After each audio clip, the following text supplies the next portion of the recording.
Well, hello everyone. Good afternoon. It's me, TK, your coach on the rocks or the co-founder of Humble Associates, and welcome to Agile 101, the first rule of scaling agility.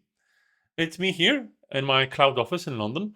Let me know where you're coming from. So great to have you here. I would love to see you in the comments. It's an interactive session, so feel free to introduce yourselves and we'll get started.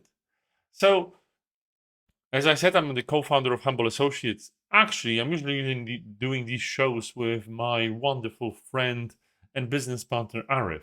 But today, he had something else, unfortunately, and he'll be back for the next one, but you'll have to suffer me for the next 30 minutes. Hopefully, you'll enjoy it. Again, thank you so much for being here. And let's talk about the topic of today, which is scaling agility. And what's the first rule of scaling agility? Don't answer just yet. We'll get to it quite soon. But first, we need to talk about some important stuff. So, my first question to you, and you might want to let me know in the chat, is so why do we need to scale agility? Why do you believe scaling agility is important? Get to the chat. Let me know why it's a thing.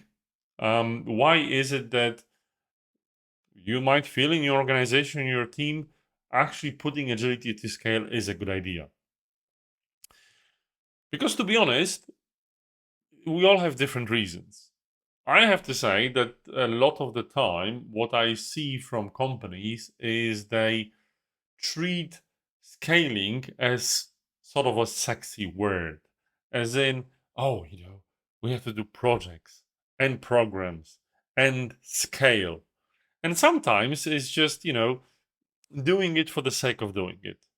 But you might have other reasons. So I'm looking forward to looking to the chat. Okay, I can see some messages. It's always quite wonderful. And there's usually a bit of a wonderful time. Thank you so much and welcome everyone that introduced themselves.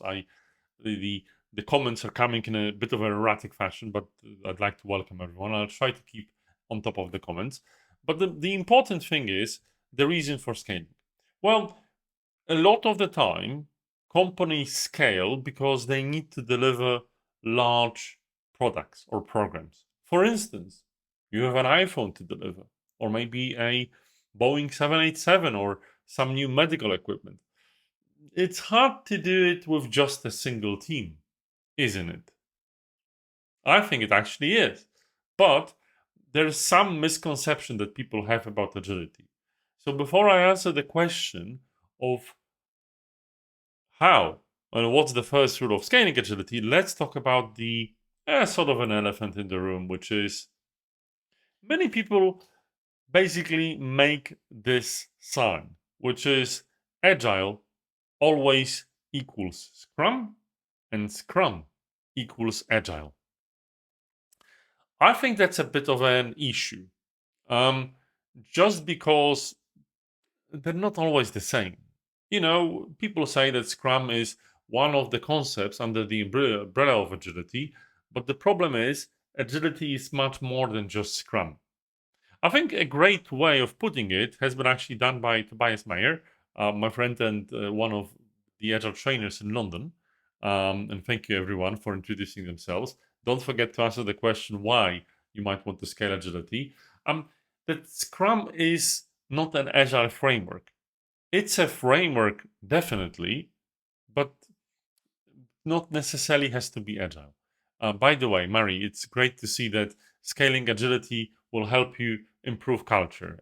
Or effectively address rapid change. I can see some of your wonderful comments. I'm sure to make to answer some of them, if not all of them. So we'll see through the day. But let's divide the question about the first rule of scaling agility into two possible options. One is to scale agility as a set of principles and values, and the other about scaling Scrum, which is more about practices, tools, and so on. Right, scaling the actual framework.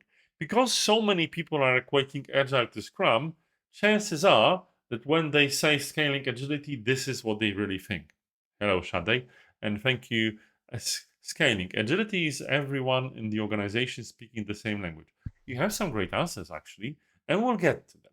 But first, another question for you, which is clicking all the buttons. Yes, if we're talking about Scrum to start with, because this is the first problem we're tackling, give me a simple answer. Is Scrum built to scale? It's like this mini. It's probably not built for this huge engine, is it? So is Scrum built to scale? That's an interesting question that I posed once. I remember there's a lady in Belgium, Martina Devos, that actually co-invented Scrum independently in one of their ministries, and she believes that. Well, actually, I'll hold on that, but this question is quite pertinent. I personally believe that if you read the tenets of Scrum, it's designed for a team. It has a lot of specific team roles.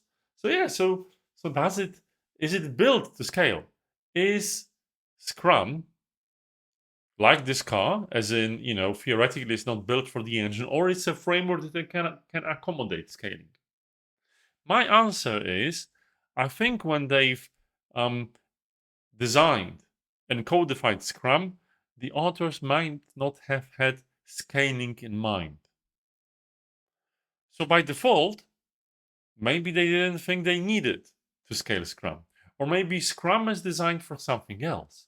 You see, I believe that Scrum is a wonderful framework, but its primary design is about building innovative and rapidly changing products with a lot of collaboration with the users, the stakeholders, and everyone in a team. And this is what it's primarily built for.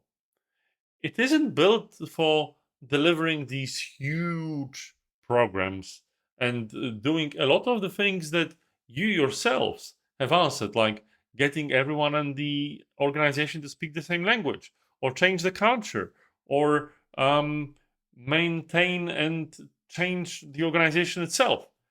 It's not that it's really built for that. It's built for something else. So people had to invent ways of scaling Scrum to stretch the frame of the mini for it to somehow make sense, wouldn't they? So a lot of things were invented. And I think the primary thing that you might be familiar with are the scaling frameworks. I call them someone else's solution for someone else's problem. It's interesting to see, Afosa, when you said that Scrum was initially not built, right? So then again, it was probably rebuilt. And I think it was rebuilt with these frameworks in mind. Why do I say it's someone else's solution for someone else's problem? Because personally, when you look at organizations and organizational theory, what you will see is at the level of multitude of teams, things become quite complex. And not only they become complex, they are quite unique. Every organization is unique, you might even say special, but every organization is not a cookie cutter. They evolved slightly differently through the market, the circumstances, the way that their employees shape their culture and processes. So this is why I say that the scaling framework is someone else's solution for someone else's problem. Essentially, they try to, I'm not even saying simplify, but they try to model a sort of a ideal organization, or a sort of an organizational process, and try to scale agility onto it, which isn't always the most successful thing to do. And now that I see your answers, I can actually see that most of you say, if not all, that Scrum isn't necessarily built for scale. So there's something going on here, right? You can probably sense what I'll be talking about. But the famous scaling frameworks, where there's one, which is the biggest one of them all, which is called SAFe, the Scaled Agile Framework. So Well, don't raise your hand, but I bet that some, if not most of you, might have heard about SAFe. And it doesn't have the best rep. It doesn't have the best opinion. So let's get it out of the way. I'll ask you the question, and you can, type it in the chat. What do you think is wrong with SAFe? Come on, get it out. Get it out of your system. Let me know what do you think is wrong with SAFe. And by the way, this is the simplest, the SAFe Essential picture. I'm an SPC myself, a SAFe certified consultant many years ago. So yeah, there's a lot. But as you're answering, I'll give you my answers. There's many people that actually there's articles and people are really vocal about it. All models are wrong. Some are useful. So let's start with that. I think the interesting thing about SAFe is it amalgamates a lot of practices, a lot of tools from the sphere of agility. And what happens is it becomes complex. It becomes difficult to navigate. It becomes, the soup of everything. And you don't actually know what you need. Okay, they have this essential picture, but if you look at the SAFe's website, you will probably see a more complicated picture of SAFe. So that's difficult. There's also some, and it includes everything, including AI. So it's supposed to be a framework. It's supposed to guide you, but maybe it's just too complex. It does have some silly ways about it. It does have some very controversial ideas, like for instance normalizing story points. So I'm sure you're not doing on it. Yes. So the thing is, I don't think there is much wrong with SAFe. Sorry, but I might be controversial here. There's some bits and pieces, but the principles of SAFe are quite sound. I like the fact that it gets everyone to, plan together. Sometimes you need to plan and look at a bit of a further horizon. The major problem is how SAFe is applied and what SAFe can enable, which is for many people is the ability not to change the organization, so to leave the status quo, right? Just show me the baby, not the labor. Okay, so you want to you want to know what you're doing wrong. I think as long because I remember working with an organization and someone just said, "Oh, let's implement SAFe and let's swallow the book. Let's make sure that we implement SAFe as it is." Probably not the best idea. Again, because of what I said earlier, right? Which is someone else's problem for someone else's solution, or the other way around, someone else's solution for someone else's problem, right? And yes, it is complicated. But then again, the domain is complicated too. So there you go, right? There is complexity.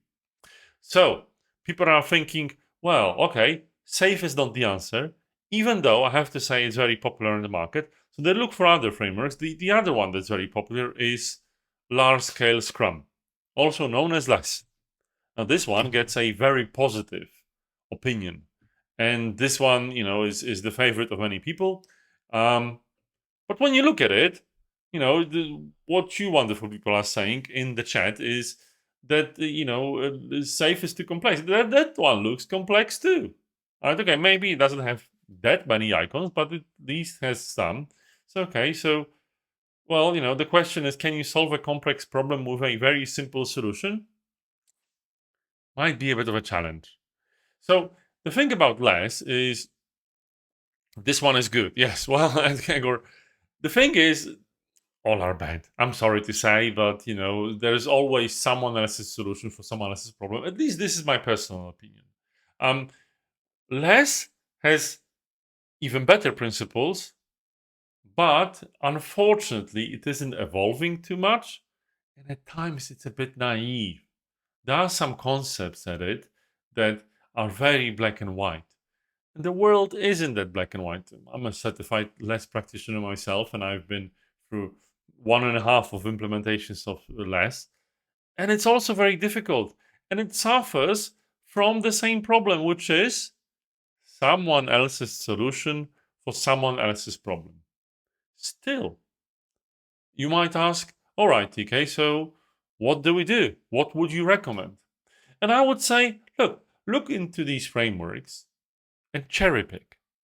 If you know what you're doing, and if you're in the Agile 101 class, you probably shouldn't, jump at the deep end and try to implement agility at scale to start with. I would recommend you walk before you run. No scaling approach will ever work if your teams aren't at least decent in thinking agile, not to mention doing agile too. Right? There's no point starting with a scaled approach if your team practices and team mindsets aren't there yet.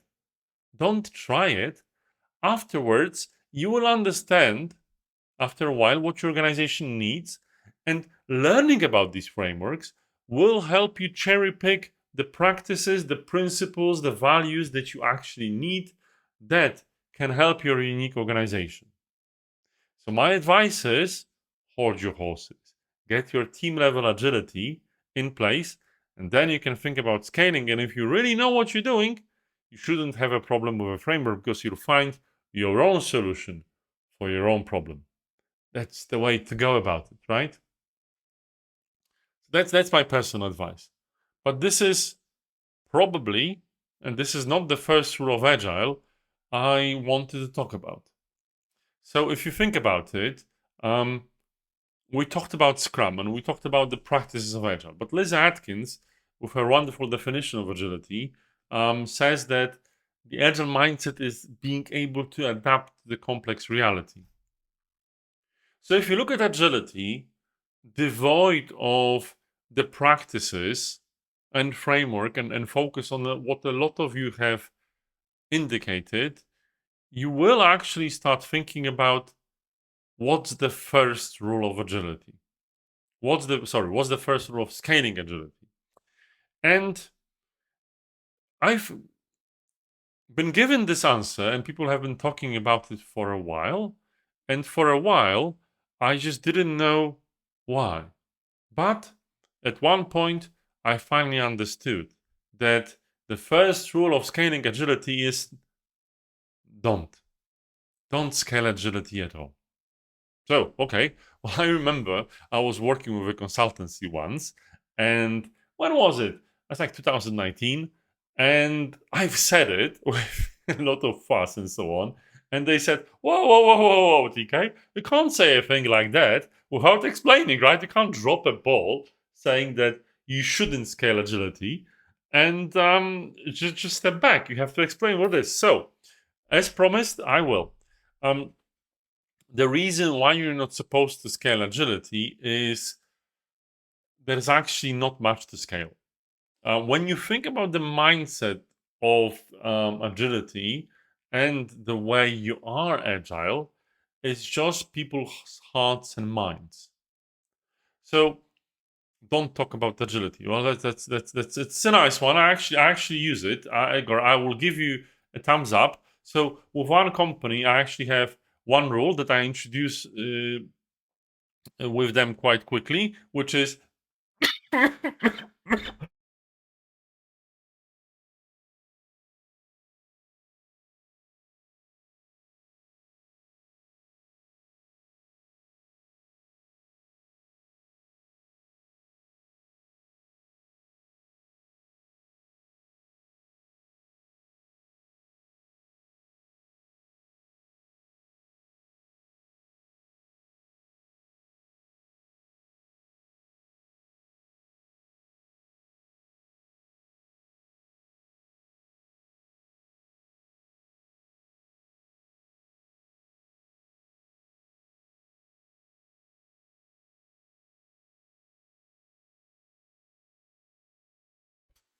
oh yes, I've muted myself while coughing.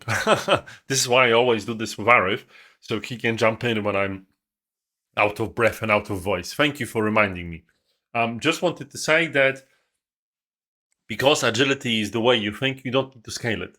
The way people think about adapting, the way people think about interacting with a customer can just be implemented independently. Agility doesn't need to scale because it's a mindset and it's already scaled. It's already the thing that you can apply by thinking. I'm still on mute, am I? No, I'm not on mute. Yes, I should be hopefully broadcasting, so hopefully it works. Let me check if it works. You can. Okay, seems that it does. So agility doesn't need to be scaled because of a very simple reason that it's a mindset.